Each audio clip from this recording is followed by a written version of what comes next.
Assalamualaikum warahmatullahi wabarakatuh.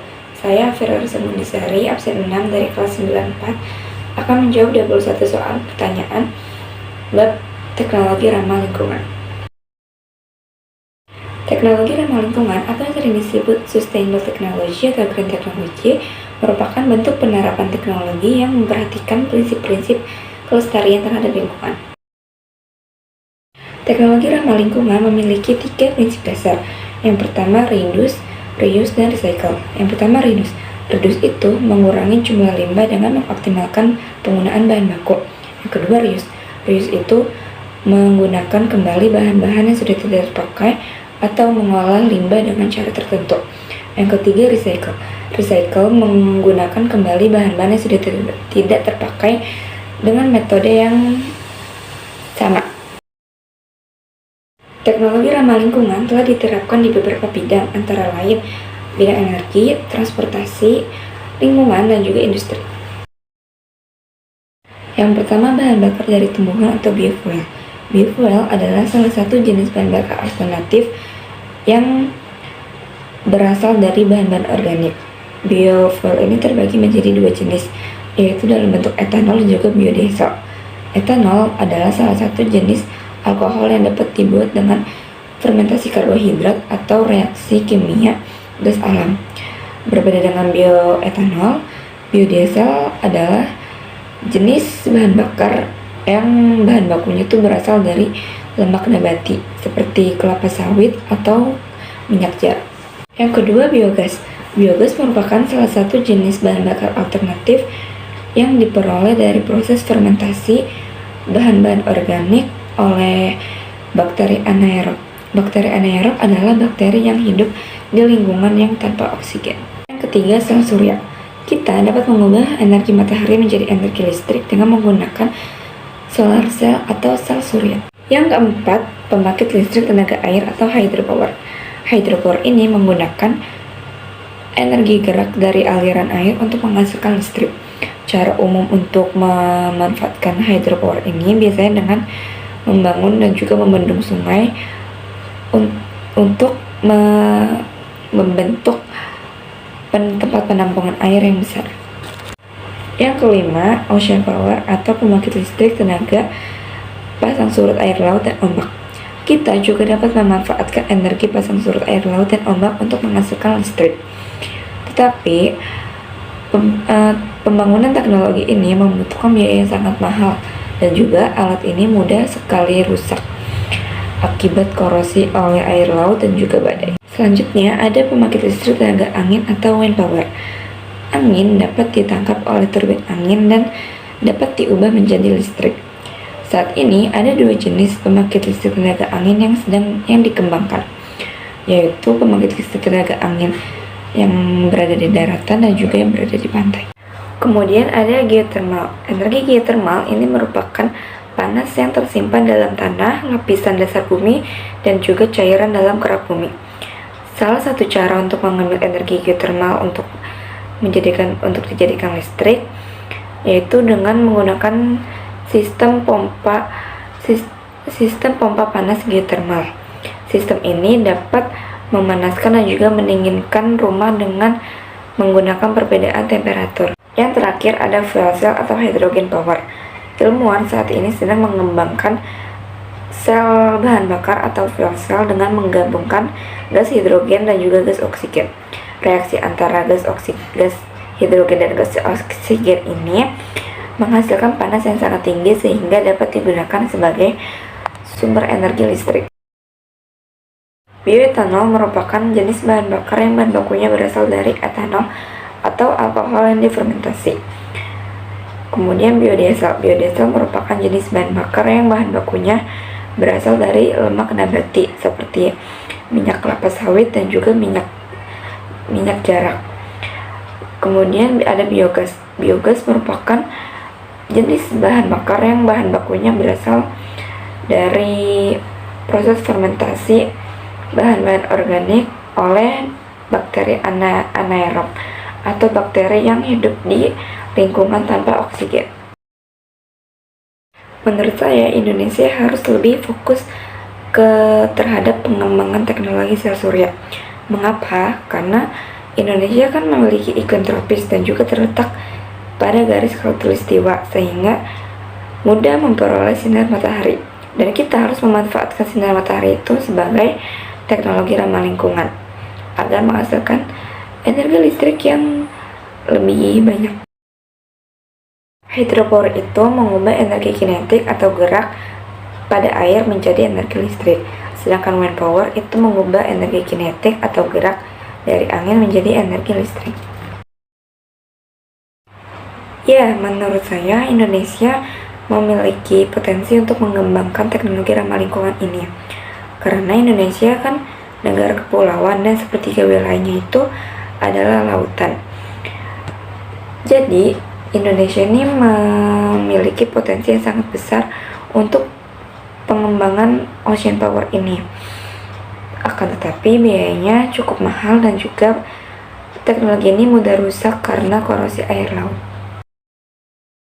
Air tidak dapat menjadi bahan bakar tanpa adanya campuran energi dari luar. Untuk bisa menjadi bahan bakar, air perlu melalui proses pemisahan antara molekul air menjadi hidrogen dan oksigen. Akan tetapi, proses ini memakan energi yang sangat besar, sehingga tidak sebanding dengan energi yang dihasilkan. Yang pertama, kendaraan hidrogen. Kendaraan hidrogen adalah kendaraan yang menggunakan hidrogen sebagai bahan penggerak mesin. Yang kedua, mobil surya. Mobil surya merupakan kendaraan yang sumber bahan bakar utamanya adalah matahari.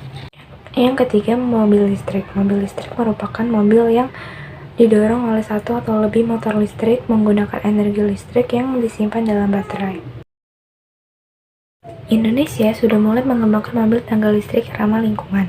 Pada tahun 2013, Fakultas Teknik Universitas Brawijaya dan Institut Teknologi 10 November telah mengembangkan purwarupa mobil listrik yang berkapasitas 4 orang. Mobil ini dapat mencapai kecepatan 100 km per jam dan memiliki daya simpan baterai sebesar 5 kW. Proses pembakarannya, ketika pedal mobil ditekan, maka controller akan mengambil serta mengatur daya listrik dari baterai traksi dan inverter dengan pengaturan dari controller. Inverter kemudian mengirimkan sejumlah energi listrik ke motor, lalu motor traksi listrik mengubah energi listrik menjadi energi mekanik. Putaran dari rotor pada motor akan memutar transmisi sehingga roda berputar lalu mobil pun bergerak. Yang pertama, biopori. Biopori dikenal dengan teknologi lubang resapan, merupakan teknik untuk membuat wilayah resapan air hujan. Teknik ini diterapkan dengan menyediakan area yang berlubang-lubang kecil dengan nantinya akan menyerap air hujan dan kemudian disalurkan ke dalam tempat penampungan air. Yang kedua, fitoremediasi. Fitoremediasi merupakan penggunaan tumbuhan untuk menghilangkan atau menghancurkan bahan pencemar baik itu senyawa organik maupun anorganik. Yang ketiga, toilet pengompos. Composting toilet merupakan teknik yang menggunakan proses secara aerob untuk menghancurkan atau mendekomposisi feses yang dihasilkan manusia. Yang keempat, pemurnian air. Pemurnian air merupakan suatu proses penghilangan zat-zat kimia dan gas-gas air yang terkontaminasi atau kotor.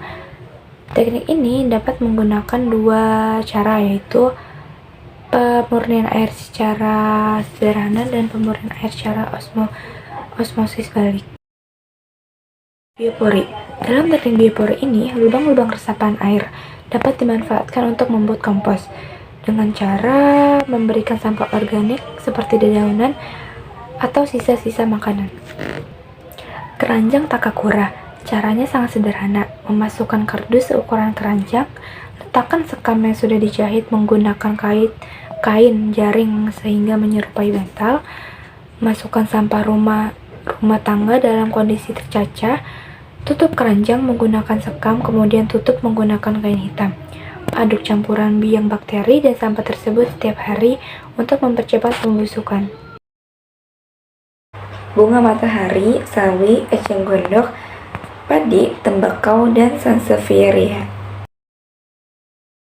Karena eceng gondok adalah tumbuhan invasif. Tumbuhan inovasif ini membahayakan ekosistem karena keberadaannya dapat mengurangi jumlah spesies lain dan menurunkan keanekaragaman hayati.